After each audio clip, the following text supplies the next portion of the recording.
kabuntagon ni Gala sa makausa amoy paabot nga nato no nga unsa man imong kabisi, unsa man ang imong yatiman, kanang gusto lang namin paabot no diha kaninyo na Diyos nagtagad kanato. No wala minasayod sa imong kahimtang, sa imong sitwasyon, unsa man ang imong yatuban, problema ba ka na o siguro na ba kay pagmahay sa Ginoo, siguro na ka nagisabukan na ka pagpamati sa pulong sa Ginoo, siguro na kay mga pagmahay diya sa mga Kristohanon, na kay pagmahay sa Ginoo, kung nagkarutag ka Gala, gusto sa Diyos sabta nimo na nasayod siya sa imong kahimtang, nasayod siya sa imong sitwasyon, nasayod siya sa imong kinabuhi. Kalipay sa Diyos ang pagtabang niya diha kanimo. Muna karong kabuntagon, igugmas ka sa Ginoo, Gala, ipangga ka sa Diyos. Kabisan sa ato ang kabisi, bisan sa atong mga importante mga pagabuhaton, ang Diyos gayud kanunay wala nagkulang, nagapahinumdum kanato kanaa siya, nagtagad siya diha kanimo ug nagulat siya sa imong pagsampit kaniya, nagulat siya sa imong pagtuol diha kaniya, sa imong pagtawag diha kaniya. Muna usahay ang Diyos magatugot kanato nga moatubang ta ug mga kalisdanan. Usahay ang Diyos matugot matubang ta kawaladon, mga balatian. Usahay nagtugot ang Diyos sa mga problema para ikaw mahibalik, mahiduol diha sa tubuhi nga Diyos. Muna Gala na siguro nakakaroon nagbahay ka sa Ginoo, Gala sumtihan ta ka kanang salapi kana sa imong bulsa, kanang hangin na imong giginhawa karon takna, kana imong kinabuhi, imong trabaho, imong negosyo, ang imong kusog, ang imong kaalam, ang imong pamilya, kana-kanan gasa sa Diyos sa imuha. Wala nagkulang ang Diyos kanimo. Ipangga ka sa Diyos. Wala siya nagkulang sa pagpanalangin, pagtabang, pag-atiman kanimo. Siguro Gala, ang Diyos gusto mo pahinumdum na kanimo karong kabuntagon kasi sa mga nangagit nimo nga mga pangitabo. Siguro hapit na ka madisgrasya, hapit na ka na mga delikado kuyaw na pangitabo, si mo apa ng Diyos, nag-preserve, nag-protector, nag-amping, naghatag kinabuhi diya kanimo. Inana ang Diyos, nagpangga kanimo. Kanunay ka na ginapahinumduman, anak, balik ka na ko, doon ka na ko. Matong pa tulong sa tumbuhin na Diyos sa Matthew. Nagingon, doon kamo kanako, kamo gikapuyan, nabugatan sa inyong gipasan, kay tagaan ko kamo kapaulayan. Gala, dili ka magbalipayon, kung dili ka mubuol diya sa Ginoo, kulan ang imong kinabuhi, dili nimo makaplagan ang katagbawan, kung dili nimo dawaton si Jesus sa imong kinabuhi. Bisan asa nimo pagitaon, dili ginimo makaplagan tinuod nga kalipay, gawas lamang diya sa atong Ginoo. Muna, Gala, karong kabuntagon, walay lain na pong ipaabot diya kanimo, walay lain na mo ipadungog diya kanimo, dili among reliyon, dili amo ang simbahan. Kung dili si Jesus na nagbago, nag-usab sa mga kinabuhi. Kung si Jesus usab, kaya mo tabang diya kanimo. Si Jesus, kung kaya pa mo panalangin diya kanimo. Kung si Jesus, kaya mo hatag kaluwasan diya kanimo. Iyang gidawat, tanang kasakitan, ng kita unta angay sinutan, dili matangayan, apan iya tang ipakamatyan. Inana kanako ang bugmas sa Diyos, nga iya gipadayag kanato, na samtang kita makasasala pa, si Jesus nagpakamatay kanato. For God demonstrated His own love towards us, that while we were still sinners, Christ died for us. Inana ang Diyos magigugma kanimo. Busa, Hinaot na dili nimo sayangan ang imong kinabuhi. Dili nimo usikan ang gugma sa Dios o patalinghugan nimo ang iyang pulong, patalinghugan nimo ang iyang mga pahimuangno kanato. Ang Proverbs na tingin, the wise man, aware siya sa mga warning signs sa iyang kinabuhi. But the foolish daw, ang mga buwang-buwang, upadayon sa ilang panaw. Bisan nakita nila o natuloy nila ang mga pahimangno. Kung naigala nga susama itong kinabuhi, kaya ikaw nag-drive sa kaugalingon ni mong sakyanan, sa kaugalingon ni mong kinabuhi, inaot, katili ni mo baliwalaon ang mga warning signs kaya mong nakita, hapit na mo balik ng Diyos. Hapit na mo balik si Jesus. Kung naigala ang Diyos nagapahimangno kanato, wala ka nasayod sa atong ugma, wala ka nasayod sa atong unya. Ang Proverbs na lingon, don't wait for tomorrow, because tomorrow will not wait for you. Dili daw taangay magulat sa atong ugma, kaya ang ugma dili magulat kanato. Kung naigala, hinaot, kadili ka maglangan, dili mo usikan ang imong adlaw. Apan, imo pahariyon, tuhuan nimo si Jesus.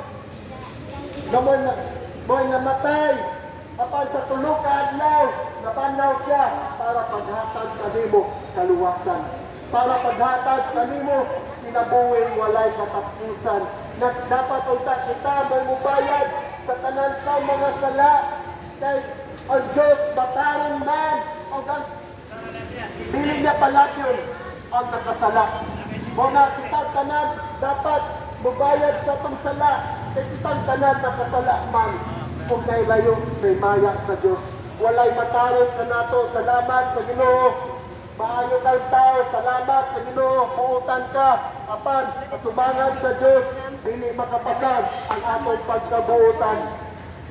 Muna igala, kaya kinahanglan nato, perfecto na pagbayad, perfecto na muhalad siyang kinabuhi mo na si Jesus, ikanaon. Napisan sa Diyos, patong pampay mo nagingon, wala siya nagpabiling tungkong sa Diyos, kapag sa kaugalingon niya, kanubuton. Nagpakaulipon siya, nagpakatao, o iyang gidawat, tanang kasakitan. Iyang gipaubos siyang kaugalingon, natao siya sa basungan. Nahimo siyang sulubuon, igala. Nahimo siyang servant sa tanang tao, igala. Inana ang Diyos, nagigugma ka nato. Ngayon na, dili ni mo palapyon, dili nga panahon. Ikaw, mismo itawag sa Diyos. Igala, igugma ka sa Diyos. Nasayod siya sa imong kinabuhi. Nakita niya ang imong kahimtang. Nakita niya ang imong sitwasyon. Gusto siya mutabang niya kanimo. Apan, igala, kinahanglan nimo magdesisyon. Kinahanglan nimo magpili, igala. Karong kabuntagon na magpadayon ba ka sa kaugalingon nimo pagpalitamot. Magpadayon ba ka sa pagpalita nimo kaugalingon nimo pamaagi. O imong itugan ang tanan diya sa Ginoo. I-surrender ka na tanan diya sa itong Ginoo, igala. Kung dili yung ka magmahay, dili yung ka magbasol, kung ikaw magdesisyon karong taknaa ang imong kinabuhi, resulta ka na kung sa man imong kahimtang karon. Resulta ka na sa imong desisyon kagahapon. O na igala, resulta na kung sa mga itong kahimtang, kung sa mga itong sitwasyon karon. Mao ni resulta sa atong desisyon kagahapon. Kung ginaot, na dili ka masipyat sa imong desisyon karon. Og imong dawaton si Jesus, imong tuhuan si Jesus, pariyon nimo siya sa imong kinabuhi. Imo siya isimple sa imong panimalay, sa imong pamilya, siguro bukod imong pamilya. Igala si Jesus, isimple sa imong panimalay, igala. Dili ba ka makabaton, kung wala may perfecto nga kaminyon, apa nanunay imsot, likod, kakaminyon diya sa Ginoo. Wala karong ka buntagon, son, akong usbon. Your decision today will determine your tomorrow. Mo na mag-determinar sa imong ugma, sa imong desisyon karon. Hinaot, dili ka masaya sa imong pagpili. og imong dawaton si Jesus karong kabuntagon. Siguro nakakadiya, wala pa kay tinud-anay nga relasyon sa Dios. Gusto nimo sulayan, dawaton si Jesus sa imong kinabuhi. Higala, sakto ka na, maayo ka na imong desisyon karong kabuntagon. Do ang Dios magapanalangin diya kanimo. Siguro na ka, dugay na ka na Kristohanon, apan siguro sa mga rason, nahilayo na ka, wala na kay panahon diya sa Ginoo. Siguro sa imong kabisi, sa mga panginahanganon, sa mga importante mga buluhaton, sa imong kinabuhi, sa imong pamilya, wala na nimo natagain ang panahon ang Ginoo. Higala, nasayod ang Dios diya sa imong kinabuhi. O nagtawag siya diya kanimo. Kana mismong oras na dili nimo mahatag sa Ginoo, sultihan ta ka. Higala, kanang tanan natong oras ang Dios nagatag ni anak. Kung ginaot, tagaan ko nimong oras ang Ginoo sa inyong kinabuhi. Muna karungtak na, awagon ko ikaw.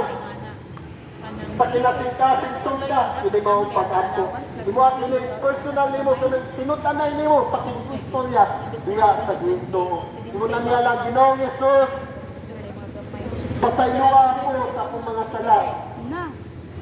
Akong gitawag, kaya ako nagkasala sa nimo. Sa buhat, sa pulong, sa huna-huna, o sa pagbati.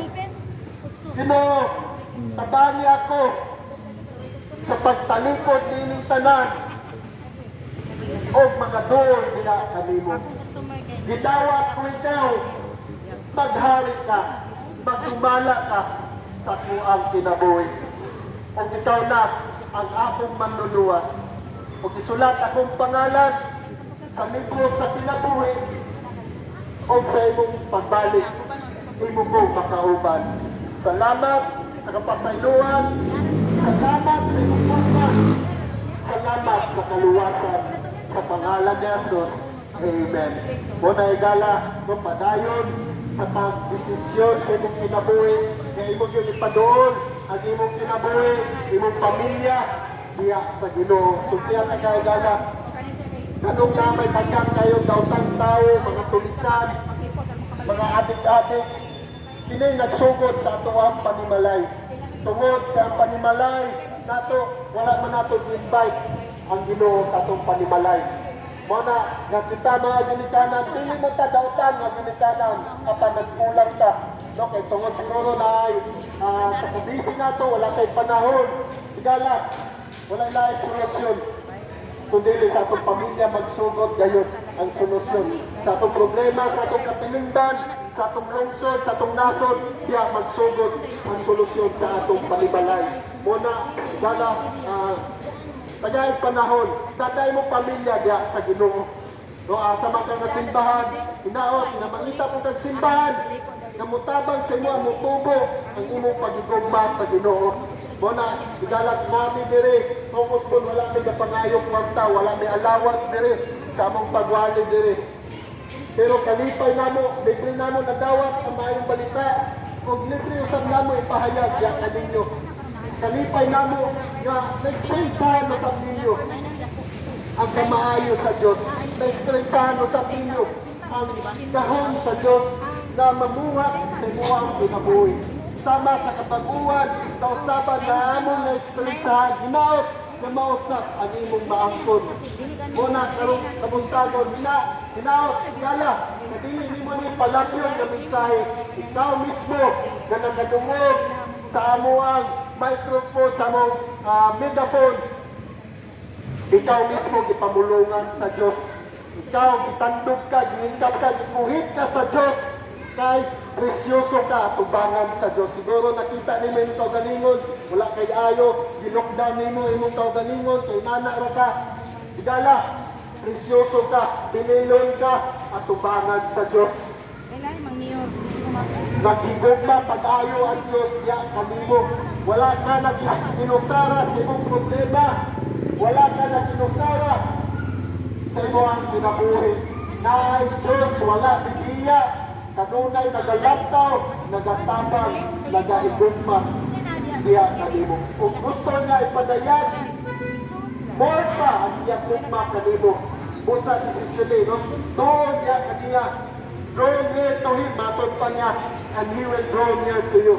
Doon niya kaniya, o siya, bugadoon niya kanimo. Unsa mga klase na tao, unsa mga kadautan, libuhan, kamanulunda, magudya ka, sa kalipay, sa usa ka kalag, nga maginulsol niya sa Ginoo. Kung ikaw maninudanon, maginulsol sa Diyos, ang Diyos usab matinud-anon, mupasaylo diya kanimo. Inana ang atong buhi nga Diyos, inana ang iyang gugma, na iyang tambunan, no? Iyang hiluan, unsa man ka dautan nimo, unsa man nimo mga sala na buhat, kaya niya hiluan ka na, pinaagi siya ng aminin mo. Muna karong kabuntagon, dala, inaot, dahil mo kasaktan ang minsay sa Diyos karong kabuntagon. Mag-pray ta sa katapusan. Father God in heaven, we give you glory, Lord. We give you honor, we give you praise. Hallelujah. Salamat, Lord, sa imong pagtagad kanamo.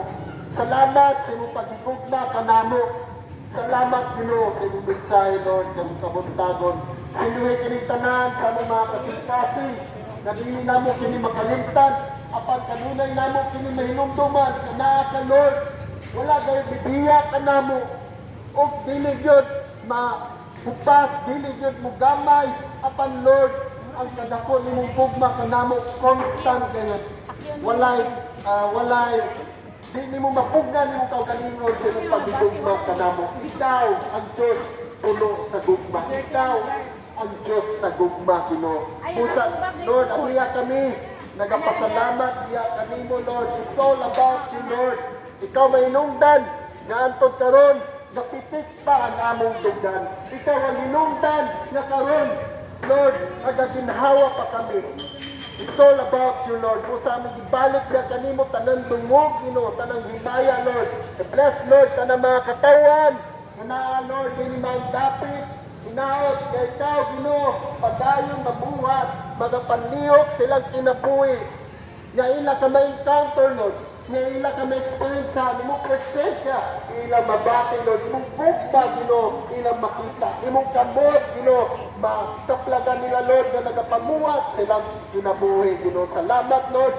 I pray, Lord, padayon mag-protector ka, Lord, sa tanan nila mga negosyo, tanan nila paghago, Ginoo. I pray, Lord, ang pagdampo, pag-uswag, Lord, sa tanan mga negosyante, Lord, tindira, tindero, mamanitay, driver, Lord, tanan mga kabahati, Lord, naakaroon, Ginoo. Bless, Lord, matagatlaw nila paghago, Ginoo.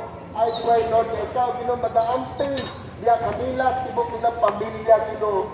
I pray, Lord, naman din, Lord, doon ay balatian, hinaot, Lord, na ikaw Ginoo magahigap silang kalawasan, maghahatag ka kompletong kaayuhan sa pangalan na Jesus. Salamat, Lord.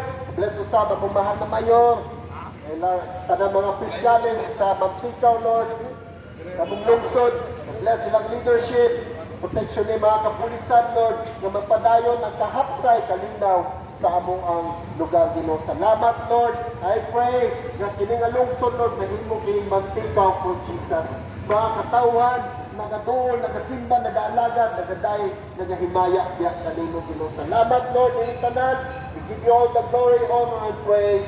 In Jesus' name we pray. Amen. Mayong punto sa tanan.